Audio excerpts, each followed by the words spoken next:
Hi there. So today I'm going to give you a little rundown on how Waits River Village and how the Waits River itself got its name. Some of you may know, but it's just kind of an interesting part of our early American history. Back, I guess it was probably in the 1740s, there was such thing as the French and Indian Wars. And that's where France teamed up with some Indians, in this case the St. Francis Indians, teamed up with them and told them to come down into New England and raid places and make life miserable because France wanted to control this part of the world from up in Canada.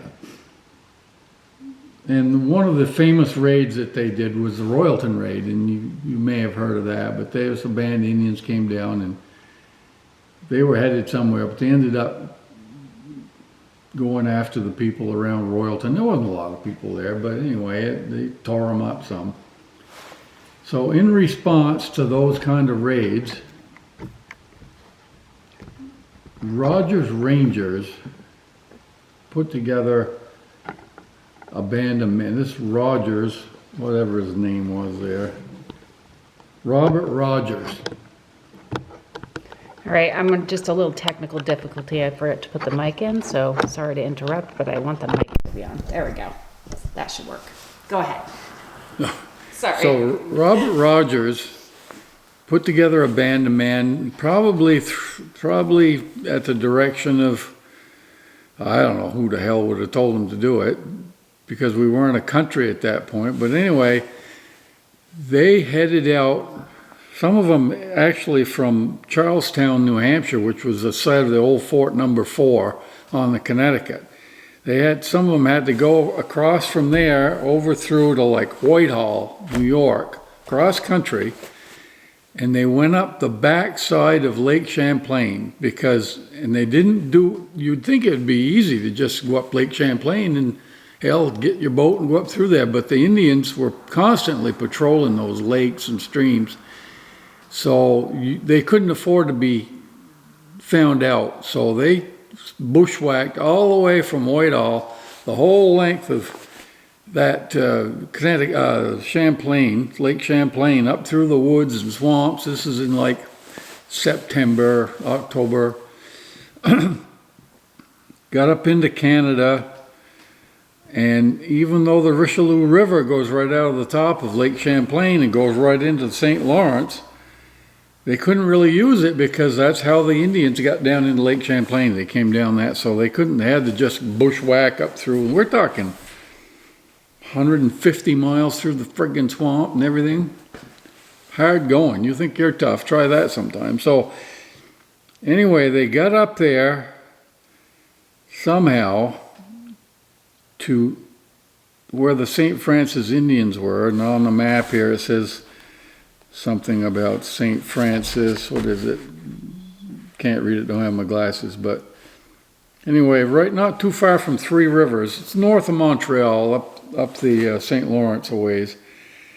And they attacked the settlement, the St. Francis Indians up there, and mostly all there was old men and kids and women because the warriors were all out doing their thing. But they brutalized that little village of Indians. I mean, they tore it up. So you can say, well, good enough for them, but it's just horrible business. Anyway, when they left there, they knew they were in big trouble because it didn't take too long before some of these warriors found out what had happened and got after them. And there was a river that they went down, I think maybe the St. Francis River, but it went down towards Drummondville. And then they had to go down through there with the Indians behind them. Eventually they knew the Indians were following them, trying to get at them. They went down through and bushwhacked down through and got into the river that comes into Lake Memphremagog. And they got down through there, they went down there, and then they got into the headwaters of the Connecticut River. They had to split up down in there somewhere. It says here,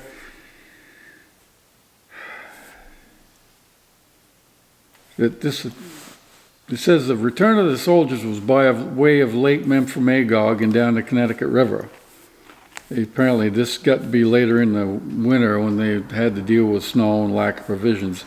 Robert Rogers, who commanded the expedition, had expected to find supplies on the lower Coos. Not finding these, he discharged his rangers and told them to they're on your own. Go find what you can find and get home if you can.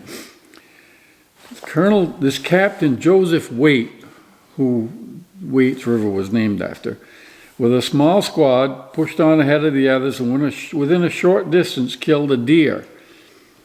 Keeping a small portion of the deer for themselves, they hung the rest in a tree for the other rangers who were expected to pass that way soon. That there might be no misunderstanding, Captain Waite cut his name on the bark of a tree from which he had suspended the deer.